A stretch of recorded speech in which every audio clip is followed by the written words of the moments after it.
જય સ્વામિનારાયણ.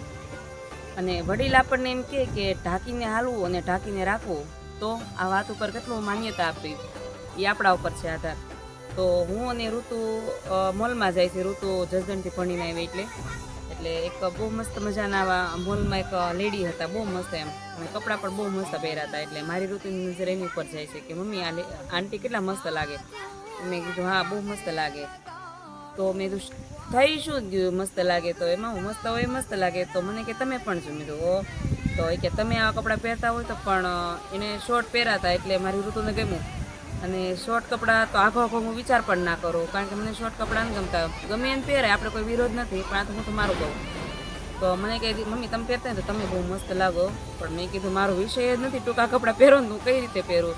હું પહેરતી લગ્ન પહેલાં અને લગ્ન પછી, એ પણ શોર્ટ આપણે ડ્રેસ આવે હાફ સ્લીવના એ, અને વધારે નહીં. શોર્ટ ને શોર્ટ્સ ને શું કહેવાય શોર્ટી ને સ્કર્ટ ને એ બધું મારું કાંઈ મારો વિષય નહીં. વન પીસ પહેરવાની બધી. એટલે તો કે બહુ સારું એમ. મને એમાં શું સારુંની વાત છે? નથી ગમતા તો નથી ગમતા મેં કીધું. પણ અને મારા સસરાએ પણ મને એક જ સલાહ આપી હતી કે મેરેજ થયા ને ત્યારે, મેરેજ થયા હોય નાનપણ હોય એટલે થોડીક આપણને થોડાક ગાંડા પણ હોય, અને ક્યારેક અમુક જે રિલેશન છે એ સમજાતા પણ ન હોય. એટલે ત્યારે કીધું હતું દાદાએ કે ઢાંકીને રહેવું અને ઢાંકીને ચાલવું. પણ મને આ વાતનો ત્યારે ખબર નહોતી પડી અને મહત્ત્વ આ વાતનું. પણ જેમ હું મોટી થઈ અને સમજદાર થોડીક બની ત્યારે મને ખબર પડી કે દાદા ખરેખર મને જે આ શબ્દ કીધા હતા ને એ મારે સમજવા જેવા હતા.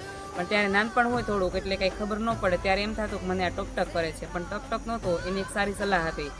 અને મારા પપ્પાએ પણ મને કીધું હતું કે બેટા સાસરે જાશો પણ કંઈ મર્યાદા ના મૂકતી. પણ ત્યારે મને એમ થાય કે મારા પપ્પા મને શું રોકટોક કરતા છે, પણ એ બધું સમજાય છે. અને એમ પણ મારે હું 3 દીકરીઓની મમ્મી છું, એટલે અને મારી મોટી છોકરી છે એ 10 વર્ષની થઈ ગઈ છે.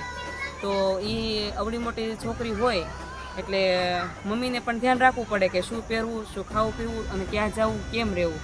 તો હું એ વસ્તુ ફોલો કરીને હાલું છું કે મારી છોકરી હવે મોટી થઈ ગઈ છે તો મારે ટૂંકા કપડાં પહેરવાનું બંધ કરવું જોઈએ.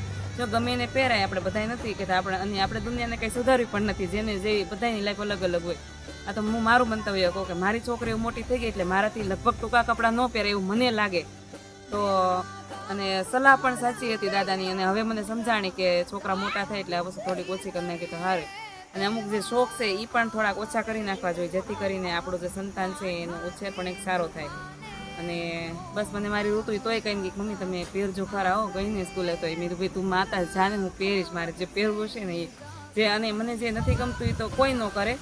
અને હા ટૂંકા કપડાં પહેરી પણ લઉં, પણ ફાયદો શું? મને મારું શરીરનો દેખાડો કરવો નથી ગમતો.